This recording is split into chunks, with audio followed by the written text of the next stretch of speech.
Ich liebe Schwänze.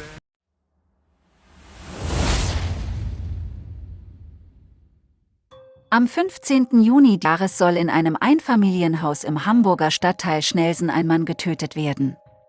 Um 23 Uhr und 27 Minuten meldet sich bei der Polizei der Hausherr, Schüsse seien gefallen.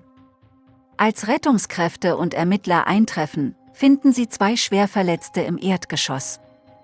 Eine 21-Jährige war von dem Angreifer 3-mal getroffen worden. Er war das Ziel des Anschlags, Arash, ein ehemaliger Rocker der Mongols. 6 Tage später wird Roja im Krankenhaus vom ehemaligen Clubpräsidenten erkannt. Nun kommt er gerade aus dem Knast und will von Arash die Tatnacht geschildert bekommen. In unser Haus rein, hat direkt dann auf mich geschossen, ne? 12, 13 Mann. Vermummt, war zugetaped, beide Arme zugetaped, Füße zugetaped, 2 Masken an, 2 Schutzwesten an. Die beiden Freunde sind seit Jahren im Rotlichtmilieu aktiv.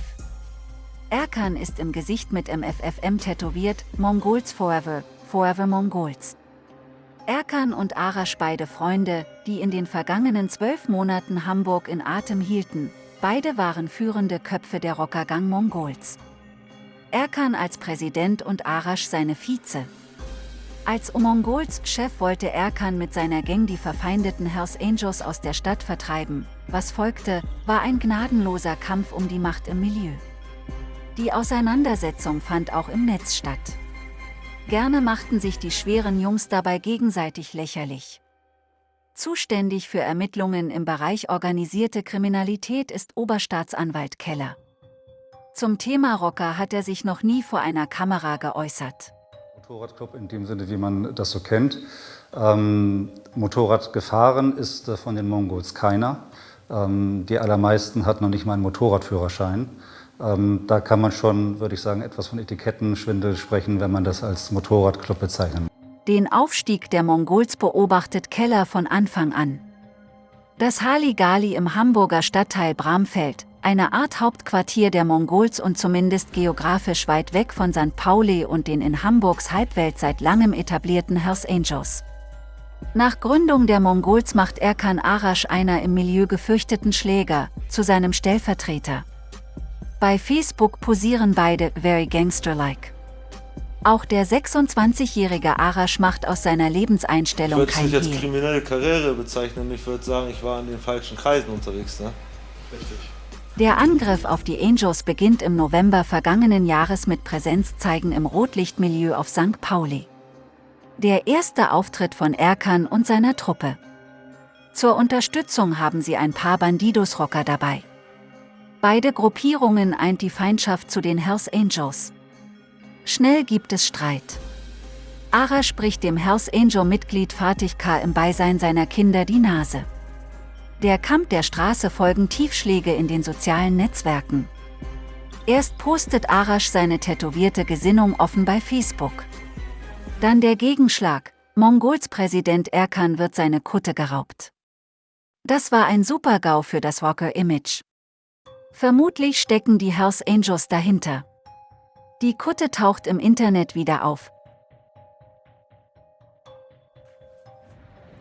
Ich liebe Schwänze. Ich liebe Schwänze. Getragen von einem transsexuellen Mann. Erkan revanchiert sich, aber nicht auf der Straße, sondern via Facebook Richtung Angels.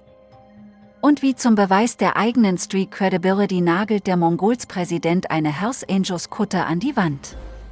Auch dieses Video landet im Netz. Erkan ist damals schwer kokainabhängig und giert nach Aufmerksamkeit. Geschichte, Drogengeschichte ist abgehakt. Ich bin froh, dass ich keinen Bruder gefunden habe in meinem Leben. Nicht ganz freiwillig.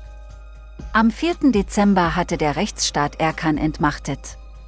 Bei 3 Razzien wird bei ihm jedes Mal eine scharfe Waffe und Kokain bei ihm gefunden.